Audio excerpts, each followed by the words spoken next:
آج جو ہے وہ تاریخ ہو گئی آپ کی 10 اور کل ہے 11ویں شریف، بڑی 11ویں شریف 1445۔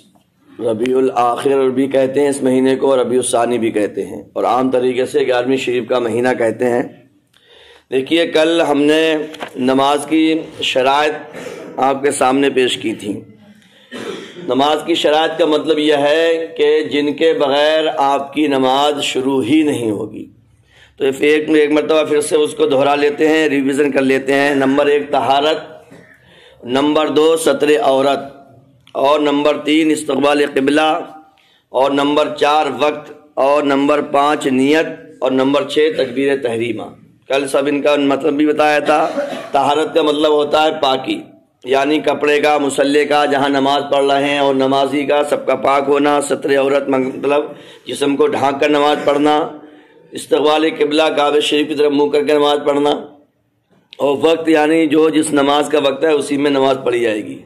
نیت یعنی دل کے پختہ ارادے کے ساتھ نماز پڑھنا۔ تکبیر تحریمہ، اللہ اکبر کہہ کے نماز آپ کی شروع ہو جائے گی۔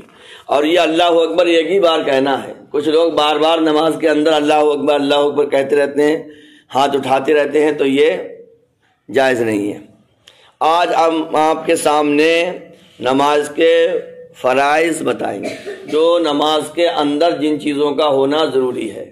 اگر نماز کے فرائض میں کوئی خرابی آتی ہے تو نماز سرے سے ختم ہو جائے گی آپ کی۔ تو یہ 7 ہیں۔ نماز کے فرض کتنے ہیں؟ 7، وہ تھے شرائط۔ تو نماز کے فرائض جو ہیں، نماز کے فرض وہ ہیں 7۔ نمبر 1 تکبیر تحریمہ۔ تکبیر تحریمہ ادھر بھی تھی اور ادھر۔ تکبیر تحریمہ یعنی آپ ہاتھ اٹھا کر تکبیر تحریمہ کہیں گے، اللہ اکبر کہہ کے آپ نے نیت کی، اور نیت کہہ کے تکبیر تحریمہ کر لی۔ قیام یعنی کھڑے ہو کر نماز پڑھنا، یہ فرض ہے جو کھڑا ہو سکتا ہے، ورنہ کوئی بندہ بیمار ہے، بیچارہ اتنا زیادہ لاچار ہے کہ کھڑے ہونے کی اس کے اندر طاقت ہی نہیں ہے، تو وہ بیٹھ کے نماز پڑھ لے، جیسے چاہے ویسے پڑھ لے۔ مگر یہ ضروری ہے جس کے اندر اتنی بھی طاقت ہے کہ وہ کھڑے ہو کر اللہ اکبر کہہ لے بس، تو اس پر فرض ہے کہ وہ کھڑے ہو کر ہی اللہ اکبر کہے گا۔ اس کے بعد پھر آپ کا 3 نمبر پر ہے قرات۔ قرات کا مطلب ہوتا ہے جتنا قرآن شریف آپ کو یاد ہے اتنا پڑھنا فرض ہے۔ جتنا قرآن پاک آپ آسانی سے پڑھ سکتے ہیں اتنا پڑھ لینا آپ پر فرض ہے۔ پھر آپ کا 4 نمبر پر ہے رکوع، یعنی رکوع میں جانا، یہ آپ پر فرض ہے۔ اور 5واں فرض ہے سجدہ کرنا۔ سجدہ کرنے کی جس کے اندر طاقت ہے وہ سجدہ کرے گا۔ اگر کوئی ایسی بیماری ہے کہ بندہ سجدہ نہیں کر سکتا ہے، کوئی اس کی پیروں میں تکلیف ہے یا اس کی ریڑھ میں تکلیف ہے، تو وہ بیٹھ کے نماز پڑھ لے، خالی اشارے سے رکوع سجدہ بھی کر سکتا ہے، مگر یہ اس کے اندر اتنی زیادہ کمزوری یا کوئی ایسی بیماری ہو۔ قاعدہ اخیرہ یعنی آپ اتحیات جو بیٹھ کر پڑھتے ہیں آخر والا، 4 رکعت کی نماز ہے تو وہ 4 میں قاعدہ اخیرہ ہوگا، 3 والی ہے تو تیسری رکعت میں، جیسے مغرب میں 3 رکعت ہوتی ہیں، وتر میں 3 رکعت ہوتی ہیں، تو اس میں قاعدہ اخیرہ یعنی آخری بیٹھک کہہ لیجیے عام بھاشا میں۔ اور چوتھی رکعت میں ہوگا۔ اور جب بھی ہم نے جو پڑھی ہے فجر کی 2 رکعت والی، تو اس میں 2 ہی پر قاعدہ اخیرہ ہے۔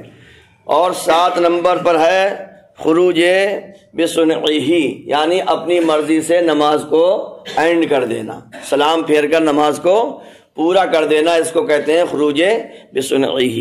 یہ 7 چیزیں جو ہیں نماز کی فرض ہیں۔ ایک مرتبہ اور دہرا لیتے ہیں۔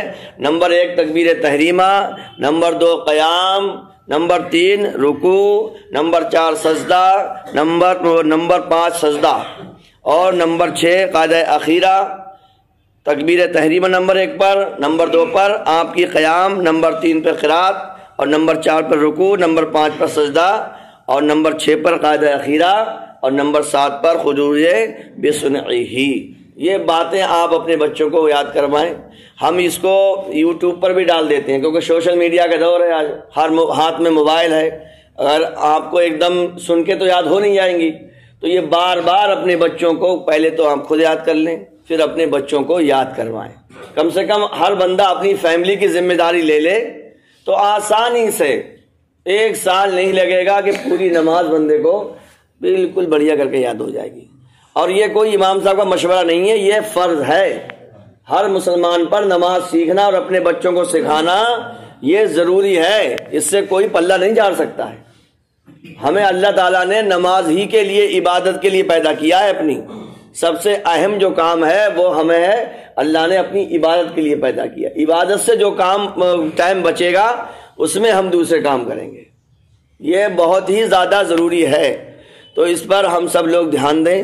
اللہ تعالیٰ کی بارگاہ میں دعا کرتا ہوں کہ رب کائنات ہم سب کو ان باتوں پہ عمل کی توفیق رفیق عطا فرمائے۔